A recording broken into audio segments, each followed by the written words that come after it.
বাহিরে প্রচুর বৃষ্টি হচ্ছে। বৃষ্টিতে তো আর নিজে ভিজতে পারবো না, কিন্তু আমার শখের গাছগুলোকে ঠিকই বৃষ্টিতে ভিজাতে পারবো। এর জন্য বৃষ্টি যেদিক থেকে বারান্দায় আসতেছে সেই দিকে আমার গাছগুলোকে রেখে দিলাম। হ্যালো গাইস, আসসালামু আলাইকুম। সবাইকে আবারও ওয়েলকাম যারা অ্যান্ড যারা মম পেজ থেকে। গত ব্লগে আমি বলেছিলাম আমার শাশুড়ি কুষ্টার থেকে কী নিয়ে আসছে সেইটা আজকে আমি আপনাদেরকে দেখাবো। তাহলে চলেন সবাই মিলে দেখি যে আমার শাশুড়ি গ্রাম থেকে কী নিয়ে আসলো আমার জন্য। তার আগে সবাইকে অনুরোধ করতেছি, ব্লগটা দেখার আগে অবশ্যই একটা লাইক দিয়ে দেখা শুরু করবেন। তাহলে চলেন এবার দেখি কী নিয়ে আসছে। এক বস্তা ভালোবাসা, অনেক কিছুই নিয়ে আসছে। একে একে আমি সব কিছু নামাচ্ছি, নামাতে নামাতে আমি তো হাঁপিয়েই যাচ্ছি, মনে হচ্ছে শেষই হচ্ছে না। আমার মেজ দেবরের ছেলে হয়েছে লন্ডনে, ওর আকিকাটা দেওয়া হয়েছে কুষ্টিয়াতে, মানে বাংলাদেশে। আমরা যখন কুষ্টিয়াতে ছিলাম তখনই আকিকাটা দেওয়ার কথা ছিল, কিন্তু কাজের জন্য তাড়াতাড়ি ঢাকায় ব্যাক করার ফলে আর আমরা কুষ্টিয়ায় থাকা অবস্থায় আকিকাটা দেওয়া হয়নি। তাই আমার শাশুড়ি ঢাকার থেকে কুষ্টিয়াতে গিয়েছিল শুধু আমার দেবরের ছেলের আকিকাটা দেওয়ার জন্য। আলহামদুলিল্লাহ আকিকাটা খুব সুন্দরভাবে দিয়ে আবার আম্মু ঢাকাতে ব্যাক করছে।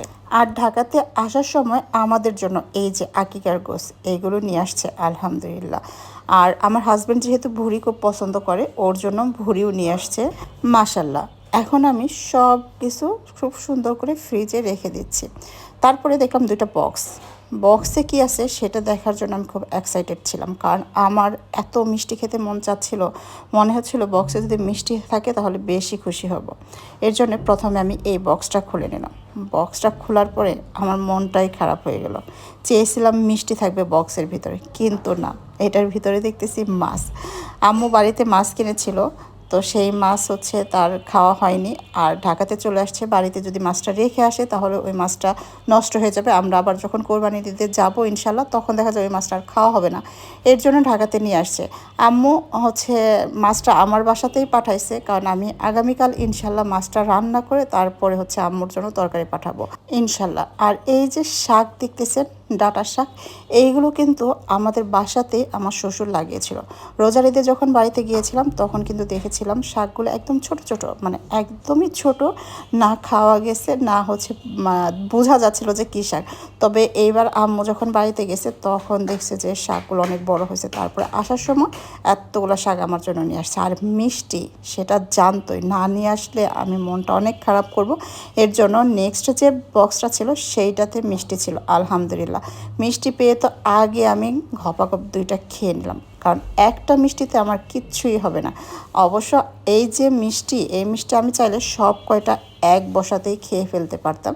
তবে বাসায় তো আরও অনেক মানুষ আছে, আমার হাজব্যান্ড আছে, আমার মেয়ে আছে, তো ওদের জন্য তো রাখতে হবে। এর জন্য প্রথমে দুটো মিষ্টি খেলাম। তারপরে কিন্তু অবশ্যই মিষ্টিগুলো আমি একাই খেয়েছি, আমার হাজব্যান্ড শুধু একটা খেয়েছিল আর আমার মেয়ে একটা মিষ্টি খেয়েছিল, আর কেউ মিষ্টি খায়নি। মিষ্টি যে বক্সে দেখতেছে সব মিষ্টি কিন্তু আমার পেটে গিয়েছে, বলতে পারেন মিষ্টির পোকা এক ধরনের। আমি মিষ্টি খেয়ে ফুল এনার্জি নিয়ে নিলাম আলহামদুলিল্লাহ। এখন সংসারের বাকি কাজ করতে হবে। সকাল থেকে প্রচুর কাজ করছি, কোনো হেল্পিং হ্যান্ড নাই। শাশুড়ি আসছে গ্রাম থেকে, তার জন্য রান্না করে খাবার পাঠিয়েছি।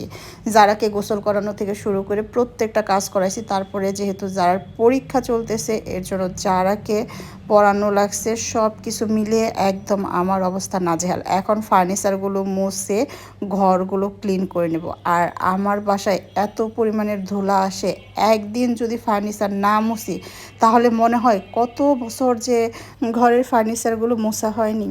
আর আমার সংসারের সব থেকে ভালো বন্ধু যদি বলতে পারেন সেটা হচ্ছে আমার এই ওয়াশিং মেশিন। এ যদি না থাকতো তাহলে আমার অবস্থা আরও খারাপ হয়ে যেত। প্রতিদিন যে পরিমাণে কাপড় আমার ধুইতে হয়, এই ওয়াশিং মেশিন আলহামদুলিল্লাহ আমাকে অনেক অনেক অনেক বাঁচায় দিচ্ছে।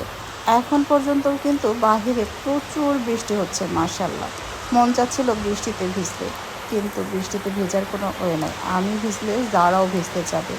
আর এখন অনেক বাজে, যারা যদি বৃষ্টিতে ভিজে ওর জ্বর চলে আসবে। তাই আর বৃষ্টিতে না ভিজে বৃষ্টির পানিতে পা আর হাত ভিজিয়ে নিলাম। নেক্সট ব্লগে সবার সাথে আবার দেখা হবে। সেই পর্যন্ত সবাই ভালো থাকবেন, সুস্থ থাকবেন। আল্লাহ হাফেজ।